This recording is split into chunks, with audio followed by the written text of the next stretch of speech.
We've got sell-off pressure with BTC, XRP, and the alts. We'll talk price action, along with Ukraine putting a damper on the fun. Japan's backing out. David Schwartz says, due to the graphic nature of this program, listener discretion is advised. 'Twas the day after Christmas and all through the house. All I'm seeing is red on the screen.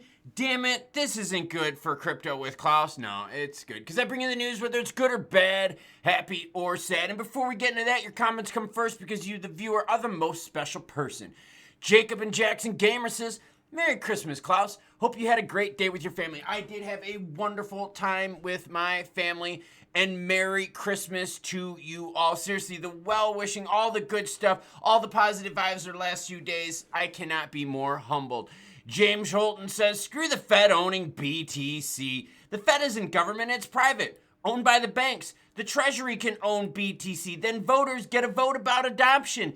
They're even talking, though, about changing the rules so that the Fed would be one of the owners. So that, yeah, when they blow up their balance sheets, they can blow it up with BTC. We're going to have a lot of changes in 2025.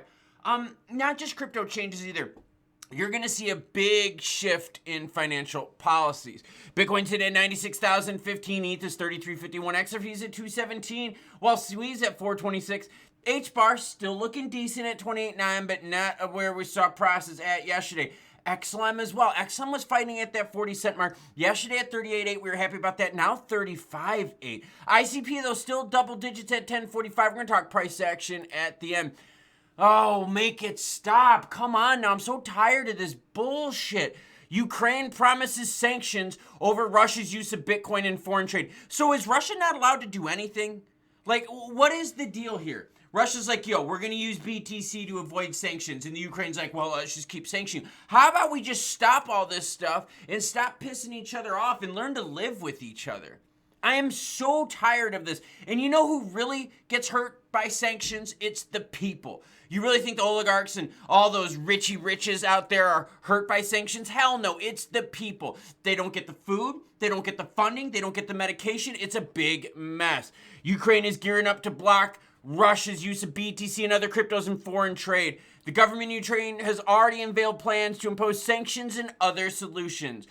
Vladislav Lusic, an advisor for the Ukrainian president, said this, are we at all surprised? No, we were without exaggeration the first to draw our partners' attention to such plans of the enemy back in the summer. Appropriate sanctions and other solutions to back the possibility of using unwanted cryptocurrency payments are already being prepared.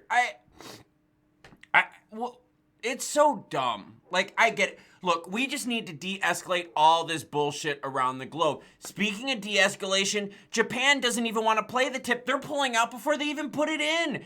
Japan shelves the BTC reserve plan, citing a lack of information. So remember, my job is to bring you the news, whether it's good or bad, happy or sad. And I told you, I promised you that I would bring you crypto heat Christmas Eve and Christmas Day, and I did.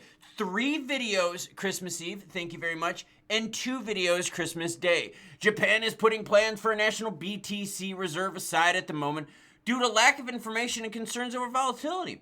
Prime Minister Ishiba has clarified the government's stance on the matter in response to an inquiry from Satoshi Hamada, a member of the House Councilors. Hamada was inquiring about the government's opinion on whether the country should follow the footsteps in nations like the United States. In response, the government said this, it's not fully aware of the measures being taken by the U.S. and other countries.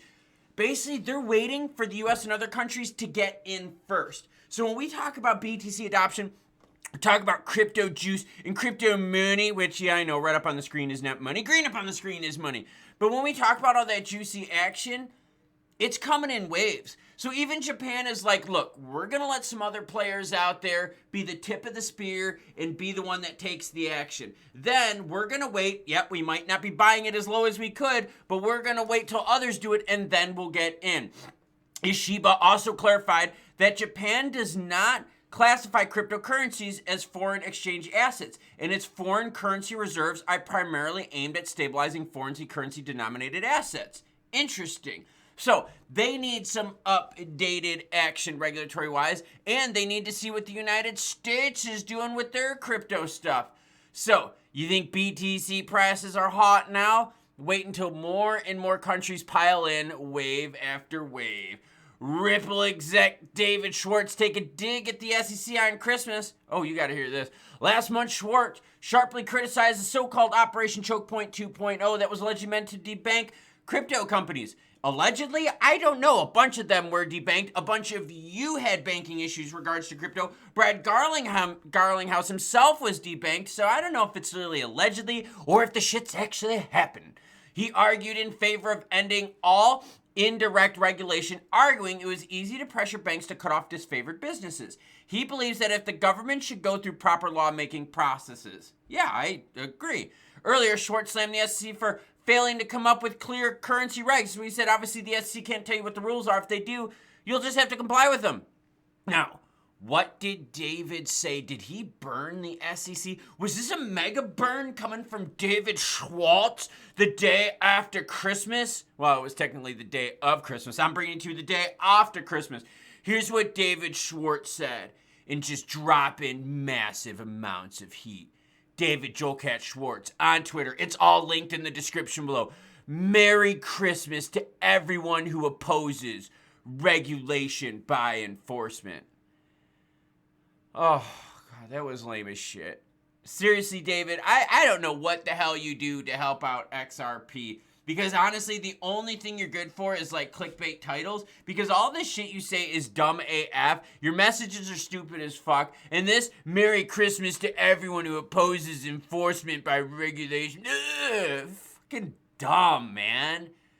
Look, the SEC totally wants to wreck crypto. That's the Biden's SEC. The Trump's SEC is going to have a very, very different stance. Look, Gensler and all of them were doing what their bosses told them to. Just like a lot of you do at your jobs. I bet you there's a lot of you right now that are like, bro, they tell me to do my work this way and it's stupid. I should be doing it this way, but no, I just do what they say because otherwise I'll get in trouble, right? You do what the leadership tells you to do. Do I have any military viewers out there? You do what leadership tells you to do unless you know it's like heavily illegal, right? Yeah. So for the SEC and all those players in there, they were just doing what their coaches were telling them to do. So come on now. Like I said, with the Ukraine thing, why does the Ukraine now have to go over Russia and try to go after them with sanctions? Why do we have to keep ripping on people? Oh, it is fun to rip on Gary Gensler. So, yeah, I'll let it slide, David. Except maybe next time, come with a bit more heat and say something like this. Merry Christmas to everyone who isn't a dickbag, shithead, asshole, SEC, anti-crypto, butt-mongering, no-lube using, nut-grabbing sack of shit. That would have been a better tweet, wouldn't it, David? Overall, in the crypto market, volume is down heavily, 7% last 24 hours to 122 billion. Told you that the volume would come down, and with that, you're seeing BTC dominance come back. That's not good, okay? When volume goes down, we want to see the BTC dominance get less and swing more to the alts. As BTC stalls, we want the alts to grow. In fact, the last big move that we had with the alts came when BTC stalled at around 100,000. BTC touched 107,000. Now it's back about 15-ish% now to 95. 20% depends on when you got in at that action on the peak. But either way, BTC's back, but the alts have pulled back too. Specifically, XRP price took a dive at around 3 a.m., everyone. We saw the price go from 225 all the way down, look at this, to 216 and change.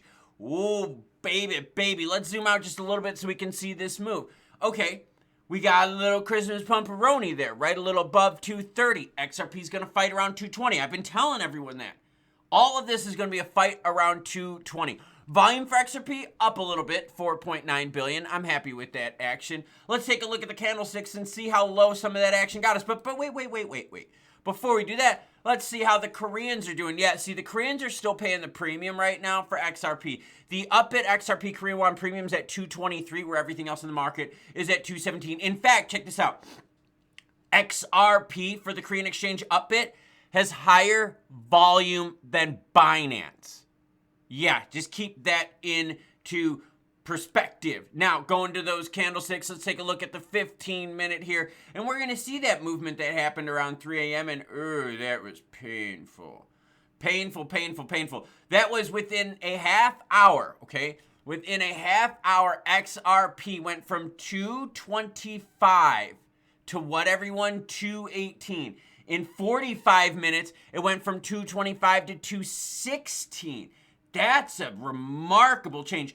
45 minutes, 9-cent drop. We're right now feeling the reverberations of that move, where there's definitely downward pressure on XRP, and we're waiting to see where the floor hits us. Here's the deal, though. We've seen this move before, and then we bounce back up above 220. In fact, zoom out a little bit, and you can see right here, we've been doing a lot of action around 220, 230, and 240. So am I worried about this? No. Why? Because we got the mini Christmas pumperoni, which helps some people make a little bit of profit. It also what? Gave us a little sell-off here, which for people that like to buy the longs and stack the stuff, they were able to buy XRP at 216. So I'm saying there's opportunities out there. You want sub $2 XRP opportunity? You had that twice in December so far. You want to be able to sell XRP above 250, 260? You've had that several times already in December.